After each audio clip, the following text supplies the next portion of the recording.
I'm Rod Wood. It's a scam watch being shared hundreds of times on Facebook tonight. Central New Yorkers woken up overnight by some mysterious phone calls from the African country of Mauritania. Or Belgium, or Yemen, and in some cases a series of a dozen calls, and then answering the phone might be costly. News Channel 9's Andrew Donovan is investigating who's on the other end of those calls. A bit bleary-eyed from a lack of sleep, Michelle Dean from Central Square showed her coworkers the log of strange calls that kept waking her up. It rang twice and it stopped. I took a look at it and I didn't recognize the number, so I just went back to bed, and it happened again 10 minutes later. The first at 3:15, the second at 3:50, then the third just after 5, all from Mauritania in Africa.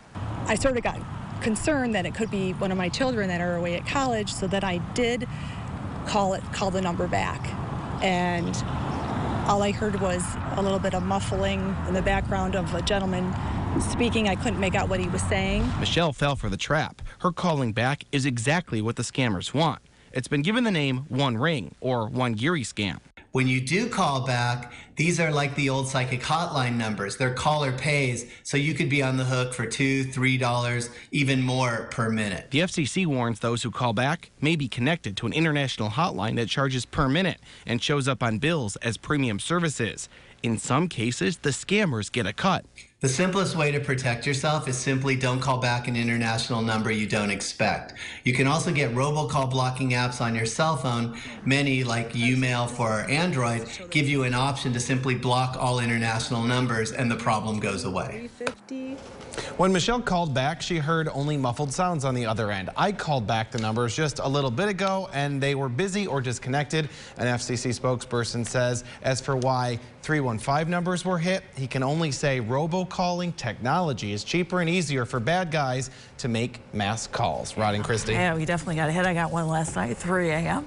Let me ask you this. Because these charges can rack up really quickly, the overseas charges on these cell phones.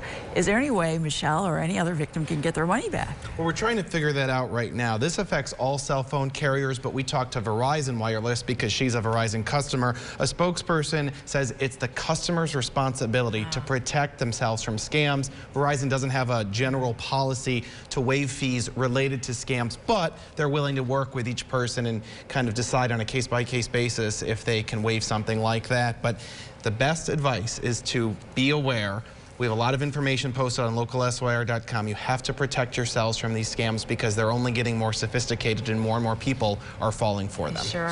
So, in other words, if it rings and you don't recognize the person on the dial, just hang up. Ignore it. Ignore it. Ignore it. All right. Thank you, Andrew. Good advice.